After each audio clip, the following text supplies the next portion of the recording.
Here you're looking at a Jewish child who grew up in Nazi Germany. The story has been documented by the Spielberg people, how it was such a rare thing that my parents arrived in New York City prior to their children. I'm not sure if you're interested in that story, but it is a part of a tragic history of that period in any case. We had a family business in Munich, which was, besides the grocery store, it evolved into a mail order house. And so it grew into something larger than a little grocery store. And the Nazi Party people were looking for cash flow at the time. It's a known story. And so they went to the owners of these enterprises, and they did send them to 2 early concentration camps. They didn't call them concentration camps at the time, holding operations. One was Sachsenhausen, one was Dachau, and my father was on a list to be sent to Dachau, which is right next to Munich.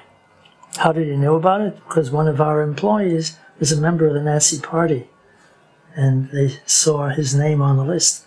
So he had to split loyalty. The Schindler family gave his family business and putting food on the table, and yet he was a staunch member of the Nazi Party. My father and his sister-in-law, Sally Schindler, my aunt, she was also part of the business. She's the mother of Rabbi Alexander Schindler, later become the head of the Reform movement, snuck out that night, smuggled out of Germany that night, and visited the Belzer Rebbe on the way out to Poland to get his blessings. We come from Belzer Hasidim background, and my father went to Italy, waited about 7 months in Milano to get a precious visa to come in to the United States.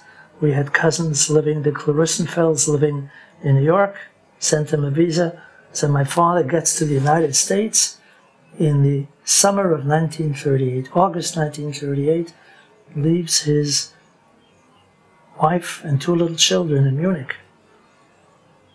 Now, in the interim, history doesn't stop. My father tries to get them over. In the meantime, Kristallnacht takes place, November 9th and 10th, 1938. And I remember the event very clearly, because we went to school that day. We were not permitted, Jewish children, according to the Nuremberg laws, were no longer going to German public schools.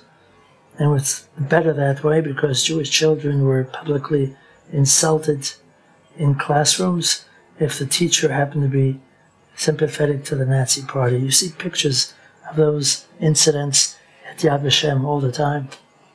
They made him go up to the board and say, "Ich bin ein dreckischer Jude," I'm a dirty Jew, in front of a class. Imagine what this does to children. We were saved from that, so we went to a Jewish school.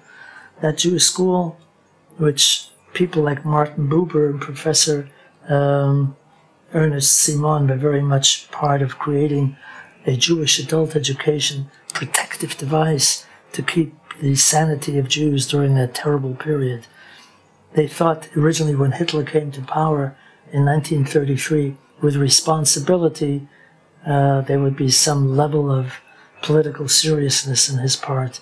But it got worse, and in all of his speeches, and I had the privilege of hearing him in Munich, it was not difficult to hear him because he shouted his speeches of what he thought about Jews. In any case, our school was burnt down that day, and that Kristallnacht put a fear into whoever Jews were still there. My mother panics, of course, goes to the American consulate in Stuttgart and try to recreate that scene, dressed us up. I was 8. My small brother was 7, 6.5, and she has maybe 6-7 minutes to speak to the American consul. And everybody knew what we wanted.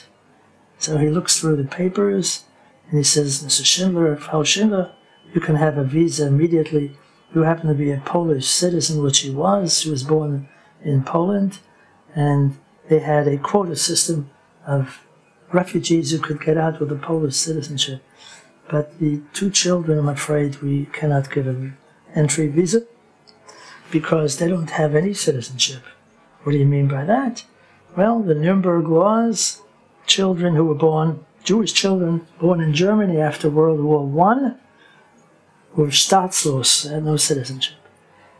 And therefore, we don't have a visa for now.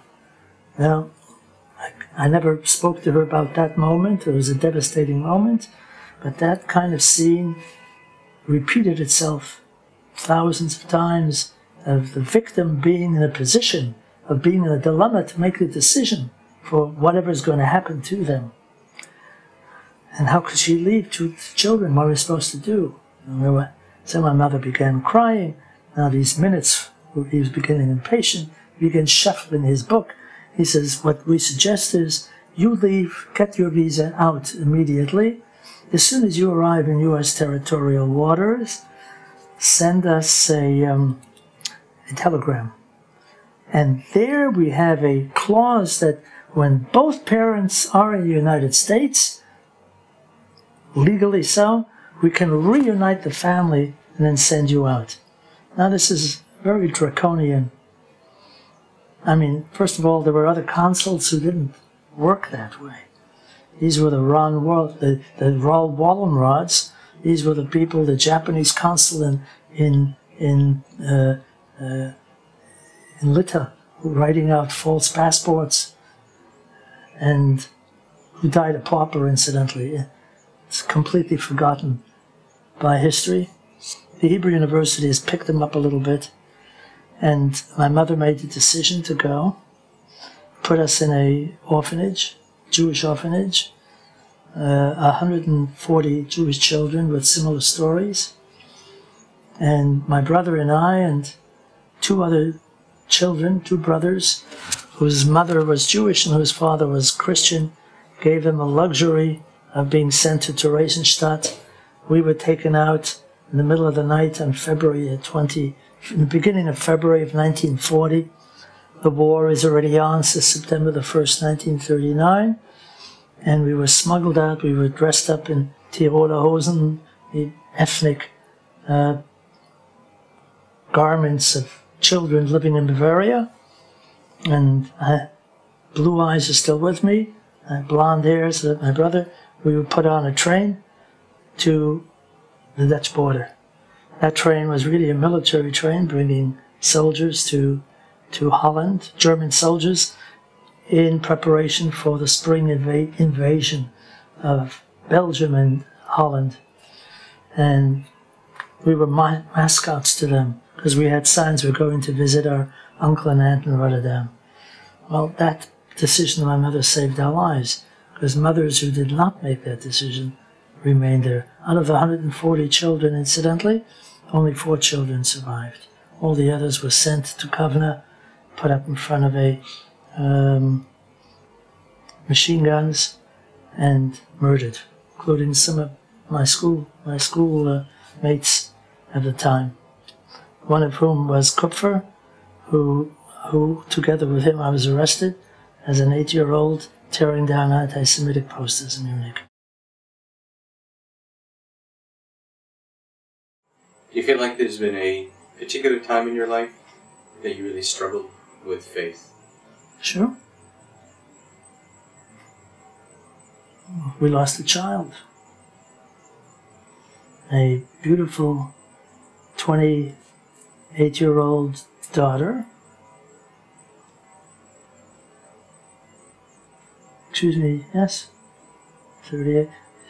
She was 38 years old, left 4 young children. And it wasn't an accident. It was cancer, breast cancer. So you don't have too much, if you can't be angry about it. It was not like somebody else's fault. It wasn't a car accident, or it wasn't somebody who, God forbid, raped her or did something like that. No, it was ordinary breast cancer. metastasized. Well, I don't know if I would say anger. I would say question. Why? Why? Every parent would say, at that stage of the game, I've lived more for my life to be able to say, I will give her whatever was due to me and let her live her full life. So, and it gets worse with the years. You shouldn't ever feel loss of that kind in your life, and people tastelessly will say, with time, they mean well, with time things will settle down. Now look, you hear me joking, and I use humor as much as possible in teaching, and it's a Pagliacci cover. You like opera? You know what Pagliacci is. But you can't be bitter about it, because Gita would not have wanted us to do that. And in the process, if you overbalance this question that you're asking, then you go to a cemetery, stand over a grave, and put a bullet in your head, which there are people who do that. There are people who grieve so much that they kill themselves in the process. Anger is a form of killing yourself too. It is a form of spiritual suicide, because you can't make proper decisions when you're angry.